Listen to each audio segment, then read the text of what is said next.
Size கரெக்டா இருக்கு sir, கொஞ்சம் நில்லுங்க. வெளியில வைக்கிறதுக்கு ரொம்ப பயமா இருக்கு சார்.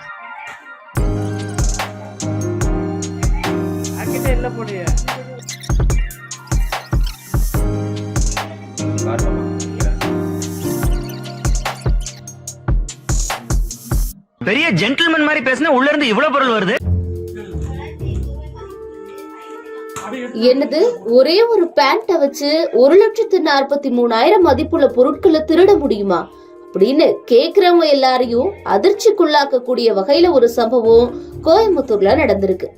கோவை திருச்சி சாலையில சிங்காநல்லூர் பகுதியில பிரபல நிறுவனமான ரிலையன்ஸ் ஸ்மார்ட் நிறுவனம் செயல்பட்டுகிட்டு இருக்கு.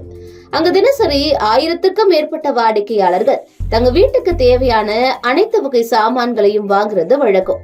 இந்த நிலையில அங்கு வந்த 60 வயது மதிக்கத்தக்க நபர் ஒருவர் சுமார் 133 ரூபாய் மதிப்புள்ள பொருட்களை வாங்கிட்டு அதற்குரிய தொகையை செலுத்திட்டு அங்கிருந்து கிளம்பி இருக்காரு.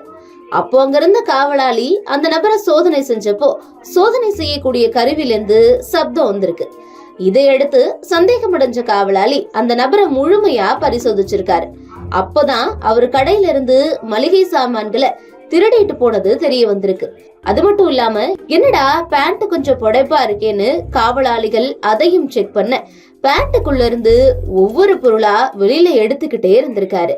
பூஸ்ட், 3 ரோசஸ், கோல்டு வின்னர்னு அவர் பாக்கெட்ல இருந்து அடுத்தடுத்த பொருட்களை எடுத்து வைக்க அவர்கிட்ட நடத்தின விசாரணையில அவர் கோவை புதூர் பகுதியை சேர்ந்த விசாலராஜாங்கிறதும் ரிலையன்ஸ் ஸ்மார்ட் நிறுவனத்துடைய பல்வேறு கிளைகள்ல இது மாதிரி திருட்டு சம்பவங்கள்ல தொடர்ந்து ஈடுபட்டு வந்ததும் தெரிய வந்திருக்கு.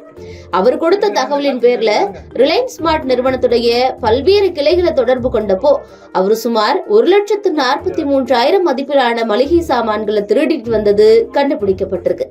இதையடுத்து அந்த நபரை சிங்காநல்லூர் காவல் நிலையத்துல ரிலையன்ஸ் ஸ்மார்ட் ஊழியர்கள் ஒப்படைச்சிருக்காங்க.